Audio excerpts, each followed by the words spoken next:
Pada kesempatan hari ini saya akan menampilkan PPL siklus 2 saya yang bergerak dalam materi praktik berpidato. Selamat menyaksikan. Assalamualaikum wabarakatuh. Waalaikumsalam warahmatullahi wabarakatuh. Alhamdulillah. Sekarang saya mau tanya dulu. Ini ada yang tadi tidak dikasih kan? Masuk ke kelas ini artinya saya mengajar apa? Ya ini yakni tentang praktik berpidato. Ya, teks persuasif. Nah, sekarang materi kita praktek berpidato. Bahasa Indonesia Raya ya. Nah, itu kita menyanyikan lagu nasional.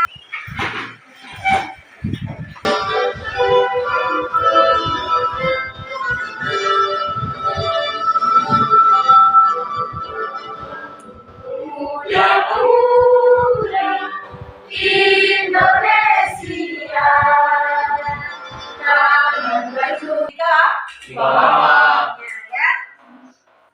Kemudian siswa mampu membuat video pidato yang telah dilakukan.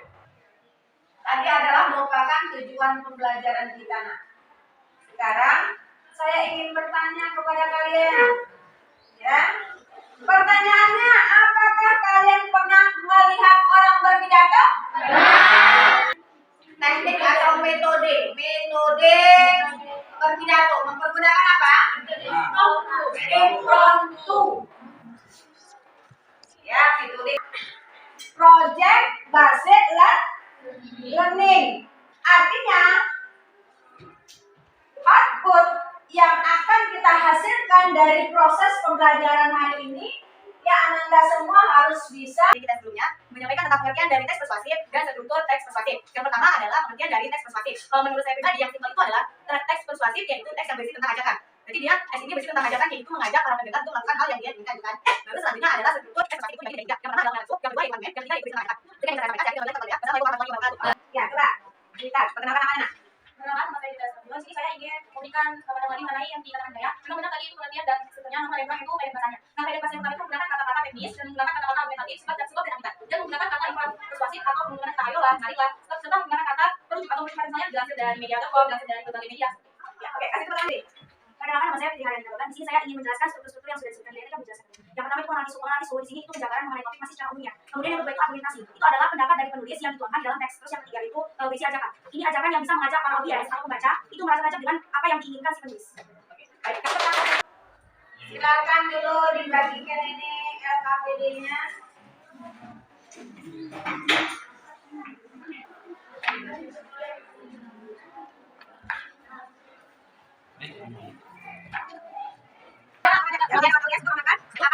Diinginkan ya. Nah, ya tujuannya untuk mempengaruhi. Jadi tujuan berpidato itu ada tiga. Pertama, pembentukan tanggapan. Ya, pembentukan tanggapan. Yang kedua, penguatan tanggapan. Yang ketiga, pengubahan tanggapan. Masuk ke dalam teks pidato ada pengubahan. Yang ketiga, ucapan. Yang keempat, ucapan. Yang kelima, yang keenam, maka untuk menyampaikan pidato itu pertama kita harus memilih dan menentukan topik. Yang kedua, menentukan tujuan pidato. Apa maksud argumentasi dan mengembangkan naskah? Naskah kan? Pidato. Nah, ini ada tiga cara. Ya, ada tiga cara persuasi audiens. Tiga cara untuk mengajak audiens. Yang pertama itu kita mempergunakan pendekatan kemudian yang kedua dengan mempergunakan pendekatan emosi. Yang ketiga pendekatan apa? Pendekatan logika. Nah, coba ulangi lagi nak. Ada tiga pendekatan tadi ya nak. Apa dia? Pendekatan etika, pendekatan emosi, emosi, dan logika. Oke. LKPD. Ya. Di situ ada materinya ya, materi untuk sebagai panduan kamu mengerjakan LKPD. Ada mind mappingnya tentang konsep sebelum kamu membuat berpidato ke depan ya di hadapan teman-temanmu. Pertama sekali buatlah peta konsepnya, mind mapping LKPD-nya nak. Untuk mempraktekkan pidato kalian di kelompok ya. Nanti kalian akan bermain peran performan yang ada sebagai orator, ada sebagai audiens, ada yang berperan sebagai komentator.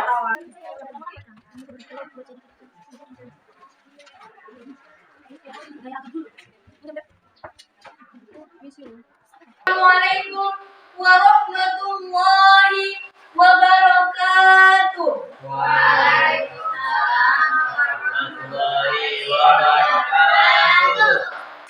Yang terhormat adalah Ibu Suryaningsih SPD selaku guru pembimbing bahasa Indonesia kelas 11 1. Dan yang saya banggakan adalah teman-teman yang cantik-cantik dan yang ganteng-ganteng. Yang pertama-tama dan yang paling utama, marilah kita ucapkan puja dan puji syukur kita kepada Allah yang Maha Ghafur, yang sayangnya tak terukur. Walaupun tadi pagi hanya sarapan bubur, tapi kita tetap bersyukur. Allah sangatlah Maha Adil karena menciptakan manusia berpasang-pasangan. Dan Allah sangatlah pintar karena menciptakan perempuan sangat romantis. Alisnya yang berbentuk semut berbaris-baris, senyumannya yang manis, membuat iman tipis, sehingga dompet kita pun tipis. Salawat tak lupa pula kita aturkan kepada Habibullah, si jantung hati Aminah, mutiara intan dari Mekah, yakni Nabi Muhammad Sallallahu Alaihi Wasallam. Berdirinya saya di sini bukan karena tak dikasih kursi, melainkan untuk menyampaikan isi hati. Astagfirullah, ternyata salah. Yang benar adalah saya ingin menyampaikan ceramah yang berjudul bersyukur kepada nikmat Allah. Di hati kita menyadari bahwasanya banyak sekali nikmat yang telah diberikan oleh Allah. Yang kedua, kita ucapkan dengan lisan, yaitu mengucap alhamdulillah dengan semua nikmat yang telah diberikan oleh Allah. Assalamualaikum warahmatullahi wabarakatuh. Waalaikumsalam warahmatullahi wabarakatuh. Alhamdulillahirabbil alamin. Assalatu wassalamu ala asrofil anbiya'i wal mursalin wa ala alihi sayyidina. Yang saya hormati Ibu Suryaningsih SPD selaku guru pembimbing pelajaran bahasa Indonesia, dan yang saya sayangi teman-teman semuanya yang hadir pada pagi hari. Yang pertama-tama dan yang paling utama, marilah sama-sama kita panjatkan puji syukur kita kehadirat Allah Subhanahu wa Ta'ala, yang mana telah memberikan kita ribuan macam nikmat, sehingga dengan nikmatnya tersebut kita dapat berkumpul di sekolah SMA Negeri 4 Tambusai Utara yang kita cintai. Nikmat atau rahmat yang Allah berikan kepada kita begitu banyak, maka dari itu kita harus syukur nikmat. Jangan kayak Pak Mamat, beliau memang seorang pedagang donat. Mobilnya kilat-kilat, rumahnya bertingkat-tingkat, istrinya sampai 4. Tapi sayang, Pak Mamat malah sholat, apalagi bayar zakat. Beliau juga tidak mau syukur nikmat sampai ia dipanggil oleh Pak Malaikat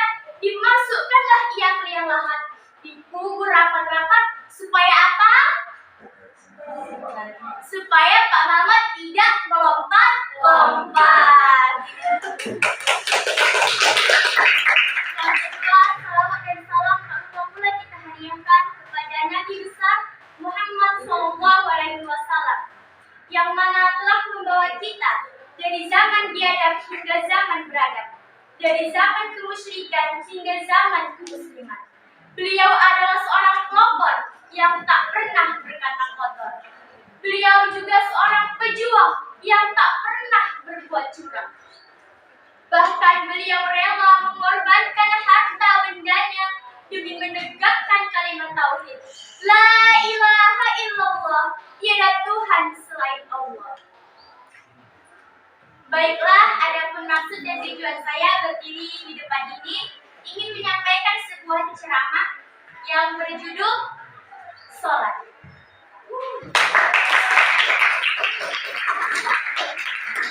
Hadirin yang dirahmati Allah, sesungguhnya amal ibadah yang pertama kali dihisab oleh Allah Subhanahu wa Ta'ala ialah sholat. Barang siapa yang baik sholatnya, maka baik pula amal ibadah lainnya. Dan barang siapa yang buruk sholatnya, maka buruk pula amal ibadah lainnya. Karena sholat merupakan kewajiban bagi setiap umatnya Nabi Muhammad SAW. Saya yakin dan percaya kalau saja rakyat di Indonesia ini melaksanakan sholat dengan baik dan benar, maka kejadian Gayus Tambunan dan kawan-kawan tidak akan terjadi di Indonesia ini. Iya, kalau rakyat di Indonesia ini melaksanakan sholat dengan baik dan benar, ini kan tidak. Islam hanya dikatakan saja. Akhirnya apa? Yang haram dihalalkan dan yang halal diharamkan. Inilah yang sedang terjadi di Indonesia kita saat ini. Hadirin dan hadirat yang dirahmati Allah. Kata sholat terdiri dari 3 huruf, yaitu so, lam, dan ta. Ketiga huruf ini masing-masing memiliki arti yang berbeda. So atau solihun, yang artinya soleh. Lam yaitu latifun, yang artinya lembut. Dan ta yaitu taqarrabun, yang artinya dekat. Jadi bisa kita simpulkan bahwa orang yang melaksanakan sholat dengan baik dan benar sudah barang tentu kalau dirinya itu soleh yang memiliki hati lembut serta dekat kepada Allah Subhanahu wa Ta'ala.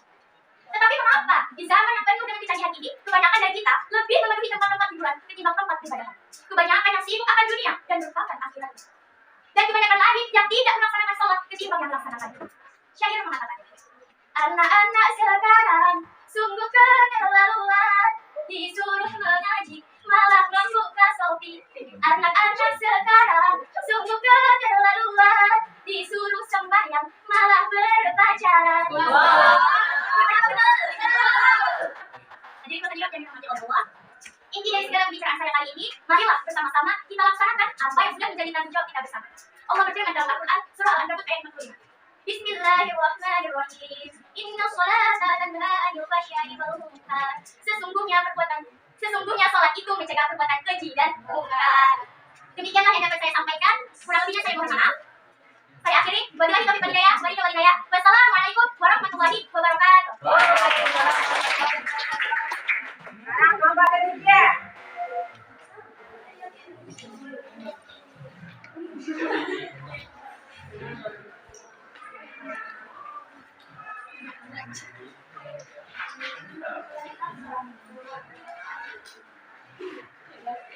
Shalom, Assalamualaikum, Om Swastiastu, Namo Buddhaya, salam kebajikan, dan salam sejahtera bagi kita semua.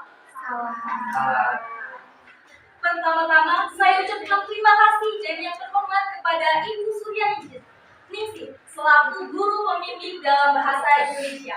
Dan untuk yang saya sayangi dan saya cintai, itu teman-teman sekalian yang seperjuangan dengan saya. Pertama-tama, marilah kita panjatkan puji dan syukur kita kehadirat Tuhan Yang Maha Esa. Karena atas berkat-Nya lah, sampai saat ini kita masih diberikan kesehatan untuk menghadiri belajar bersama di kelas-kelas 1 ini. Berdirinya saya di sini ingin menyampaikan sedikit pidato mengenai literasi di era teknologi yang mendunia.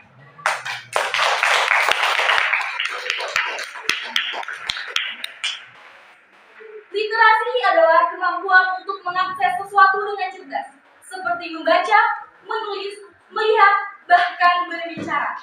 Buat anak-anak Indonesia seperti kita ini, literasi itu tidak asing lagi di telinga kita. Literasi itu sangat diperlukan di dalam dunia pendidikan, yang mana kita diharapkan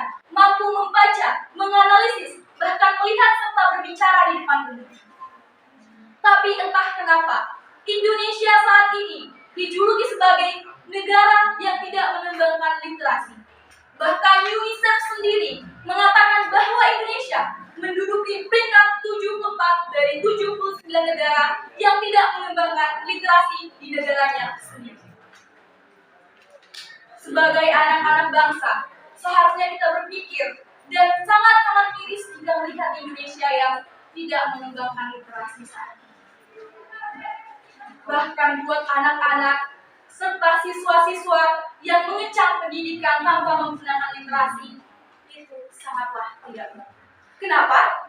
Karena literasi itu adalah fondasi utama bagi seorang pelajar, yang dimana jika kita belajar, kita pasti diharapkan dapat menulis, berbicara, bahkan dapat melihat sesuatu dengan cerdas.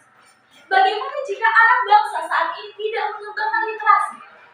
Mungkin saja nilai-nilai literasi di Indonesia akan hilang dan tidak akan dikembangkan lagi. Apalagi sekarang ini teknologi sudah mendunia. Teknologi telah ada di mana-mana. Bahkan Indonesia sendiri yang dahulunya tidak menggunakan teknologi, sekarang sangat-sangat disayangkan. Di mana-mana teknologi sudah tersebar. Handphone dipergunakan dengan tidak baik, bahkan buku tidak lagi dibaca. Sangat-sangat disayangkan, siswa-siswa Indonesia telah memikirkan buku dan memegang handphone. Tapi tahukah kalian, teknologi yang sangat mendunia ini sebenarnya dapat membantu literasi mendunia. Kenapa? Karena di dalam handphone atau internet yang ada di dalam handphone itu, kita bisa membaca, menggunakan website, menggunakan aplikasi, bahkan menggunakan forum-forum yang dilakukan oleh UNICEF, bahkan penulis-penulis lain. Dan tahukah kalian, jika anak-anak bangsa saat ini tidak gemar membaca, apa yang terjadi pada penulis yang sedang menunjang karir di Indonesia? Bisa saja penulis tidak lagi dikenal, penulis dihilangkan dari Indonesia karena minat baca anak-anak Indonesia sudah tidak ada lagi. Marilah sebagai anak-anak bangsa yang mampu membawa Indonesia ke kancah internasional dan mampu membawa Indonesia emas di tahun 2045, sebaiknya kita menggunakan literasi dengan baik. Marilah menggunakan literasi dari hal-hal kecil, contohnya seperti membaca buku, atau bahkan menulis sedikit artikel mengenai Indonesia. Melalui menulis, kamu dapat mengenalkan Indonesia ke kancah internasional dan bahkan mengenalkan Indonesia sebagai negara yang paling beragam di Indonesia. Dan dengan membaca, tanpa mengunjungi suatu tempat pun, kamu dapat mengetahui. Jadi, sekali lagi saya katakan, marilah sebagai anak bangsa yang mampu membawa Indonesia emas tahun 2045, mari kita berliterasi di era teknologi dunia. Jangan termakan oleh teknologi, tapi kembangkanlah literasi di era teknologi. Sekian yang bisa saya sampaikan. Jika saya salah dalam mengucapkan kata, saya mohon maaf. Dan saya ucapkan selamat pagi, salam literasi, salam satu bangsa.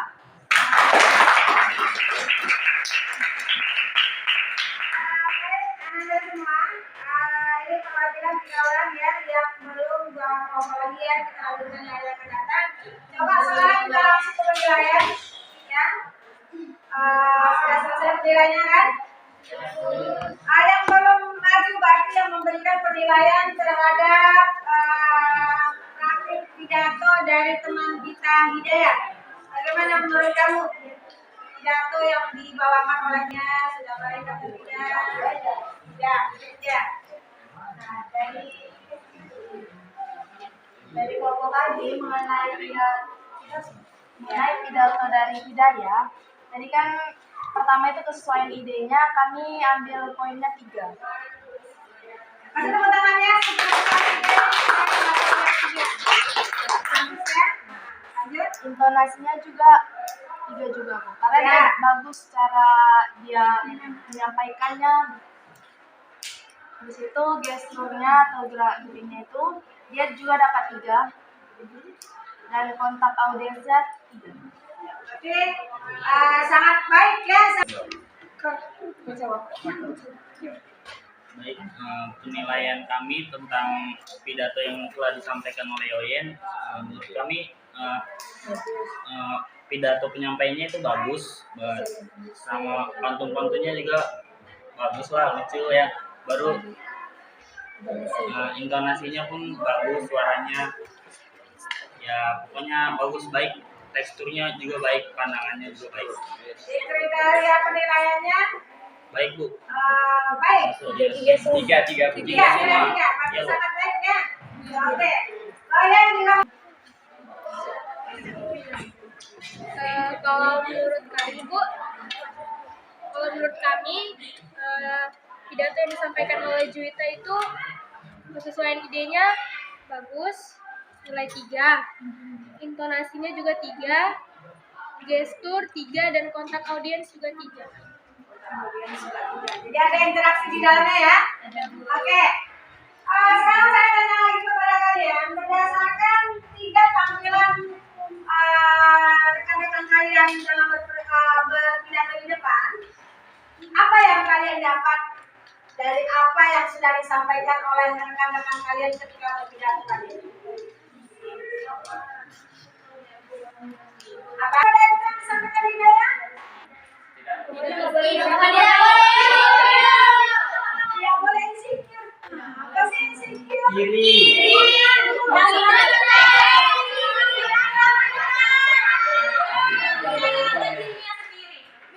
Tuh. Jadi dari apa yang sudah disampaikan rekan-rekan kita tadi, banyak sekali hikmah yang bisa kita ambil. Jadi itulah pentingnya mengapa setiap kali kita berpidato harus menyesuaikan tema dengan ide. Tema dengan ide dengan isi dalam berpidato. Itulah yang bisa kita ambil. Selain daripada itu tadi kan ada yang menyampaikan, saya dengar, Bu, teksturnya bagus Bu, intonasinya bagus, kemudian apa lagi?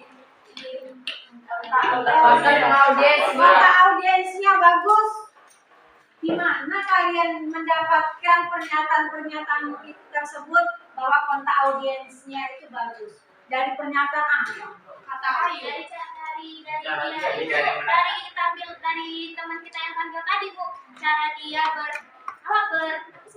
berinteraksi sama kami semua, bertanya kepada kami, terus mengajak kami untuk mengucapkan kalimat yang sama, membuat kami untuk berpikir kalau literasi itu memang harus dikembangkan lagi di masa zaman sekarang. Jangan sampai literasi itu kalah sama teknologi yang udah merajalela gitu Bu. Ya, jadi merajalelanya dari tingkat IT-nya ya. Nah, sudah banyak yang mengesampingkan fungsi daripada buku, ya, menyampingkan fungsi buku diganti dengan handphone. Nah, teknologinya kurang pandai untuk memfilter. Jadi filterisasi itu sangat penting sekali karena IT itu juga sangat menunjang sekali untuk kepentingan ilmu pengetahuan kita. Ya, dengan mempergunakan IT kita juga bisa membaca. Jadi membaca itu bukan cuma ada di dalam buku bacaan, tetapi segala sesuatu yang berkembang di alam semesta itu adalah literasi bagi diri kita semua. Oke. Nah, selesai kita belajar tentang praktek berpidato. Sudah ada yang berpidato ke depan perwakilannya, walaupun masih ada yang belum ya. Nah, sekarang saya ingin mengetahui refleksi dari pembelajaran kita hari ini. Ayo, siapa yang bisa menyampaikan refleksi dari pembelajaran kita hari ini? Ya, Aulia, silakan Aulia. Ya, berdiri. Biar tahu temannya. Baik, jadi pada pembelajaran pada hari ini yang saya dapat pada pembelajaran hari ini adalah pidato itu merupakan salah satu cara kita menyampaikan pikiran kita kepada halayak ramai atau pendengar. Nah, pidato ini tadi menggunakan kalimat persuasif yaitu kalimat ajakan, yang mana sumber pidato ini untuk mengajak orang lain, mengajak pendengar atau mempengaruhi pikiran para pendengar untuk melakukan hal yang ingin kita utarakan. Oke, terima kasih untuk Ariana. Kemudian ada lagi, saya berikan kesempatan 3 refleksi daripada rekan-rekan baik dari sistem pengajaran saya ataupun dalam sistem pembelajaran juga. Oke, silakan Fitri. Nah, jadi dari pidato itu cara persuasi audiensnya itu ada 3. Yang pertama pendekatan etika, yang kedua pendekatan emosi, yang ketiga pendekatan logika. Nah, pendekatan etika ini itu dia cara pendekatannya berdasarkan tingkah laku, Bu. Jadi di situ kita tingkah laku kita harus kayak menampilkan sopan santun. Jadi kayak emosi. Yang dimainkan di sini tuh emosi, perasaannya. Jadi gimana caranya biar kita bisa mengetuk hatinya si audiens. Ya, dia tuh pendekatan logika. Dimana yang dimainkan ini adalah akal pikiran. Kalau misalkan kita mau ngasih suatu instruksi, kita harus menyertakan fakta-fakta yang bisa diterima oleh akal logika. Dari belajar kita hari ini kan kita sudah mengetahui apa itu pidato, apa itu ciri-ciri pidato, bagaimana cara menyampaikannya, metode-metodenya, bahkan bagaimana sih cara kita mendekatkan diri kepada audiens. Nah, dari pembelajaran ini saya menyimpulkan bahwa pembelajaran yang dibawa oleh Ibu Suryaningsih yaitu Project Basic Learning atau PJBL itu sangat mengasihkan, kayak mengajak kita untuk masuk ke dalam pembelajaran, bahkan gak monoton. Kita diajak untuk bisa bergerak, ada ice breaking, terus kita diajak untuk ada namanya yel-yel. Itu menurut saya sangat-sangat membantu bagi kita siswa yang kadang dalam kelas itu merasa bosan, kadang merasa monoton karena kita selalu memikirkan pelajaran. Cuman kalau ibu ini mengajarkan kita untuk asik aja di dalam belajar, kita nggak monoton dalam belajar, kita bisa menyimpulkan kalau belajar itu bukan hanya dari dalam kelas, tapi kita bisa belajar dari luar kelas seperti yang dibilang tadi. Literasi itu bukan hanya di dalam buku, tapi menggunakan handphone, bahkan menyaksikan dunia luar. Proses pembelajaran hari ini saya merasa sangat puas karena anak-anak semua ternyata walaupun sifatnya spontan, ya artinya pembelajaran ini kita lakukan tanpa terencana, tetapi selalu saya sampaikan bahwa di penghujung pelajaran kita selalu saya sampaikan untuk pembelajaran selanjutnya silahkan kamu pelajari terlebih dahulu di rumah, ya. Maka untuk tindak lanjutnya pada PDM kita hari ini ternyata terbukti apa ya tugas individunya, silahkan dibuat videonya. Ya, silakan dibuat videonya, kirimkan linknya itu. Daripada IT kita sudah mempergunakan model pembelajaran PJBL dan mempergunakan Tekneva. Ya, pembelajaran kita hari ini ya saya mintakan ketua kelas untuk memimpin doanya.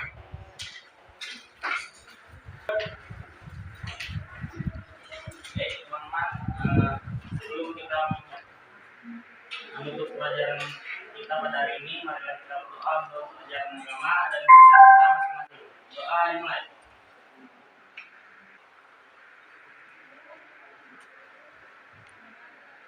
Doa selesai. Memberi salam kepada ibu guru. Salam.